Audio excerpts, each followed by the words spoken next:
இல்ல சாப்பிட போலான்னு போனோம் சார். போட்டு சரி எல்லாம் ஆர்டர் பண்ணியா சார். நாங்க 4 ஃப்ரெண்ட்ஸ் போயிருந்தோம். இவங்களும் வந்திருந்தாங்க.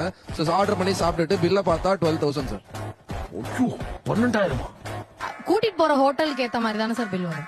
எப்படினாலும் 12,000 செலவு பண்றது எப்படி ஜீரணிக்கிறீங்கன்னு கேக்குறேன். இல்ல சார் அது கேட்டேன் சார். என்னமா இவ்வளவு ஆர்டர் பண்றேன் அப்படின்னு அதுக்கு ஒரு டயலாக் ஒன்று சொல்லிடுவாங்க சார். வாழ்க்கை வாழ்வதற்கே. எனக்கு ஒரு பொருளா கொடுத்து அவர் கிஃப்ட் பண்றதை விட இந்த மாதிரி எனக்கு மொமெண்ட்ஸ் கொடுக்கறது தான் எனக்கு பிடிச்சது. அது ஹாப்பியான மொமெண்ட். கிட்டத்தட்ட 2 கிராம் காப்பவும் தங்கமா.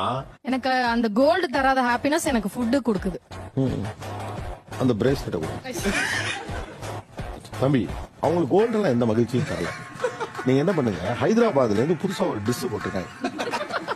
அந்த ஹைதராபாத் ரெஸ்டாரண்ட்டுக்கு கூட்டிட்டு போயிட்டு இதை வச்சு அவங்க அந்த மொமெண்ட்டை கிரியேட் பண்ணி ஓகேலாமா? கொஞ்சம் தயக்கமா தான் இருக்கு. வாழ்க்கை வாழ்வதற்கு இப்ப மொமெண்ட் வேணுமா பிரேஸ்லெட் வேணுமா? மொமெண்ட் வேணுமா பிரேஸ்லெட்? வடகரி இந்த வாழ்க்கை வாழ்வதற்கு தங்க நகை பிடிக்காது இனிமேலாம் சொல்லக்கூடாது, சரியா?